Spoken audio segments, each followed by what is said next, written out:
उसकी पहचान और उसकी परिभाषा को ध्यान में रखकर आप ऑप्शन पर टिक लगाएंगे। तो इस तरह से हमारा आज का ये वीडियो कंप्लीट हुआ। रचना के आधार पर वाक्य भेद हमने बहुविकल्पीय प्रश्नों को भी हल किया और समझ लो कि यही जो 5 प्रश्न हैं आपके बोर्ड में आए हैं और आपने कैसे उनको हल करना है। जब भी आप प्रश्न हल करें तो अपने दिमाग में ये रखो कि आप बोर्ड के एग्जाम का प्रश्न हल कर रहे हैं। हेलो बच्चों, गुड मॉर्निंग। कल हमने रचना के आधार पर वाक्य भेद की जो संरचना है यानी कि उसके जो भेद हैं उसके बारे में हमने समझा था, सीखा था, पहचान की थी। और आज मैं उदाहरण लेकर आई हूँ, जैसे कि प्रश्न बोर्ड के एग्जाम में आते हैं बिल्कुल वैसे ही प्रश्न मैं आपके सामने रख रही हूँ ताकि आपको प्रैक्टिस करने में बिल्कुल भी परेशानी ना हो। बिल्कुल ऐसे ही प्रश्न आते हैं जो पिछले साल आए थे, उन्हीं के आधार पर मैंने ये प्रश्न बनाए हैं। यहाँ पर रचना के आधार पर वाक्य भेद, निर्देशानुसार रचना के आधार पर वाक्य भेद पर आधारित 5 बहुविकल्पीय प्रश्नों में से किन्हीं 4 प्रश्नों का उत्तर दीजिए और हर एक प्रश्न 1 नंबर का होगा, यानी कि 4 नंबर के ये प्रश्न 4 करने होंगे आपको, जो इस तरह से है। और आज की क्लास शुरू करते हैं अरुणा कालिया के साथ। और जल्दी से सब्सक्राइब कर दो अगर अभी तक सब्सक्राइब नहीं किया, बेल आइकन पर जाना और साथ में लाइक करना ना भूलें। अगर आपको अच्छा लगे, अगर आपको लगता है आपके लिए यूजफुल है तो अधिक से अधिक शेयर करना ना भूलें। जितना अधिक शेयर करेंगे और जितने अच्छे अच्छे कमेंट्स करेंगे मेरा मनोबल बढ़ेगा। तो शुरू करते हैं आज की क्लास। पहला प्रश्न है यहाँ पर, निर्देशानुसार रचना के आधार पर वाक्य भेद पर आधारित 5 बहुविकल्पीय प्रश्न दिए होंगे, जिसमें से आपको 4 प्रश्न करने हैं, जिसका 4 प्रश्नों का उत्तर देना है। पहला प्रश्न है, हम जब परेशान होते हैं तब अपने आप से बड़बड़ाते हैं। सबसे पहले जो हमने पहचान बताई थी उसको दिमाग में रखते ही पहली नजर में ही समझ जाओ कि ये वाक्य कौन सा भेद है ना। यहाँ पे लिखा है जब परेशान होते हैं तब अपने आप से बड़बड़ाते हैं, यानी कि जब और तब का युग्म बना हुआ है। और कई बार तब नहीं भी लिखा होता, सिर्फ कॉमा लगा होता है, ये अंडरस्टूड होता है कि यहाँ पे तब लगा हुआ है। तो ये आपकी कॉमन सेंस होगी कि यहाँ पे समझ लें कि जब परेशान होते हैं कॉमा लगाकर तब ना लगाया हो और अपने आप से बड़बड़ाते हैं, तो यहाँ इसका मतलब तब लगा हुआ है। तो जब है तो तब भी लगा ही होगा। तो इसका मतलब जब इस तरह के मिश्रित भाव, ऐसे वाक्य में मिश्रित भाव होते हैं, यानी कि वाक्य दूसरे वाक्य पर निर्भर करता है, तो ऐसे में हम रचना के आधार पर वाक्य भेद कौन सा है ये बताना है। रचना के आधार पर वाक्य भेद कौन सा है, जब और तब से हमें पता चल गया कि ये मिश्रित भाव है ना, मिश्रित वाक्य है। इसलिए हमने फौरन बिना समय गवाए मिश्रित पर हमने टिक लगा दिया। दूसरा देखो, जब उसने तातारा को देखा तो वह फूट फूट कर रोने लगी। इसका सरल वाक्य बनाना है। इस वाक्य को हमने सरल वाक्य में बदलना है। तो कैसे बनाएंगे, इसमें ऑप्शन दिए हुए हैं। का तातारा को देखते ही वह फूट फूट कर रोने लगी। अब सरल वाक्य का क्या नियम है कि उसमें एक क्रिया होती है। आप देख लो किसमें एक क्रिया है। तातारा को देखते ही वह फूट फूट कर रोने लगी। तातारा को देखा और वह फूट फूट कर रोने लगी। जैसे ही वामीरा ने तातारा को देखा वह फूट फूट कर रोने लगी। वामीरा फूट कर रोने लगी क्योंकि उसने तातारा को देख लिया। अब यहाँ पर देख लो, तातारा को देखा एक क्रिया, रोने लगी 2 क्रियाएं होगी। जैसे ही वामीरा ने तातारा को देखा वह फूट कर रोने लगी।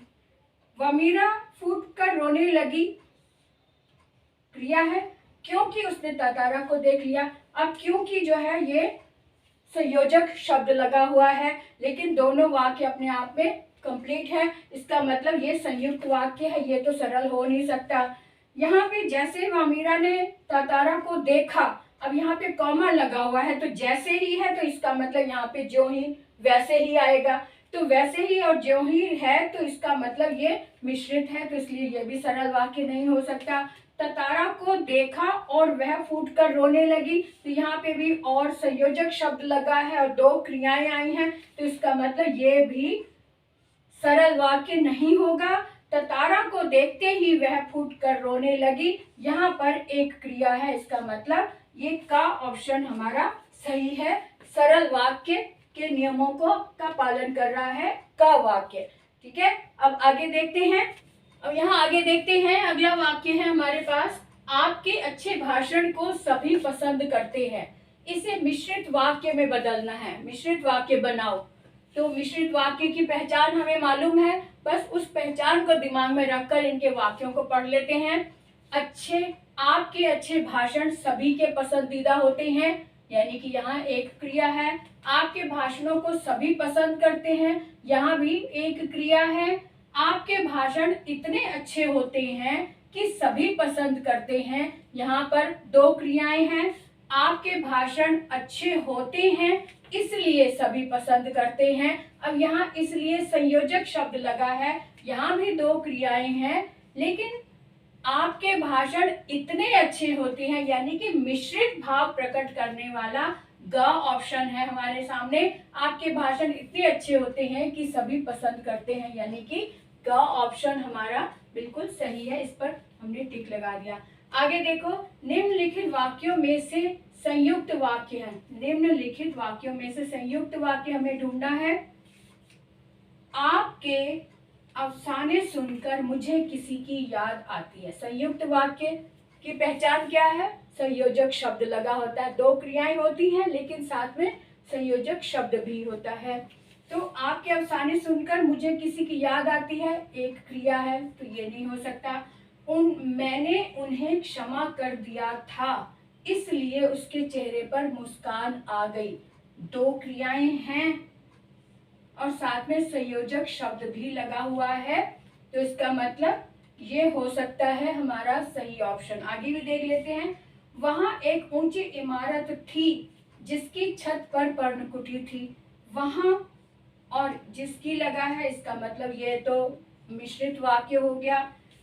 जब हम अकेले होते हैं बड़बड़ाते हैं, यानी कॉमा लगा, यानी कि यहाँ पर भी तब लगा है, इसका मतलब ये भी मिश्रित वाक्य हो गया। तो हमारा ऑप्शन बचा ये, मैंने उन्हें क्षमा कर दिया था इसलिए उसके चेहरे पर मुस्कान आ गई। और यहाँ पर इसलिए शब्द को अगर हम हटा देते हैं, मैंने उन्हें क्षमा कर दिया था पूर्ण वाक्य है, उसके चेहरे पर मुस्कान आ गई, ये भी पूर्ण वाक्य है, इसका मतलब ये संयुक्त वाक्य है। क्या था? संयुक्त वाक्य ना, ये संयुक्त वाक्य के लिए बिल्कुल सही ऑप्शन है ग। अब आगे देख लेते हैं कि पांचवा प्रश्न क्या कहता है। पांचवा प्रश्न हम देख लेते हैं कि सभी लिख चुके हैं, कामना अभी तक लिख रही है।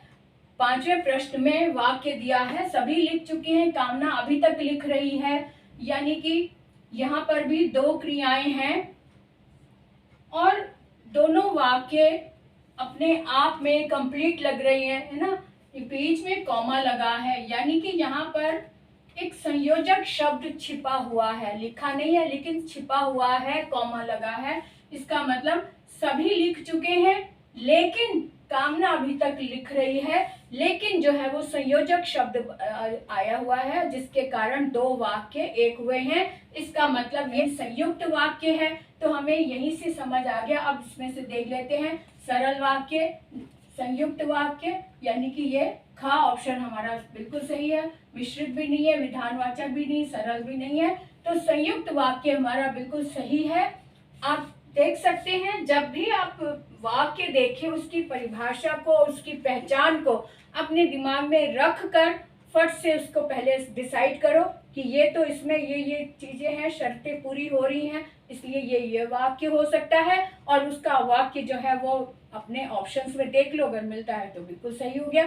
तो इस तरह से अपने माइंड में हमेशा उसकी पहचान और उसकी परिभाषा को ध्यान में रख कर आप ऑप्शन पर टिक लगाएंगे। तो इस तरह से हमारा आज का ये वीडियो कंप्लीट हुआ। रचना के आधार पर वाक्य भेद हमने बहुविकल्पीय प्रश्नों को भी हल किया और समझ लो कि यही प्रश्न, यही जो 5 प्रश्न हैं आपके बोर्ड में आए हैं और आपने कैसे उनको हल करना है। जब भी आप प्रश्न हल करें तो अपने दिमाग में ये रखो कि आप बोर्ड के एग्ज़ाम का प्रश्न हल कर रहे हो। बस आप सतर्क हो जाएंगे और बहुत ही अच्छे ढंग से समझकर आप प्रश्नों को हल करेंगे। तो आज का वीडियो यहीं विराम करते हैं और आगे बढ़ते हैं अगले वीडियो तक के लिए। तब तक के लिए बाय बाय।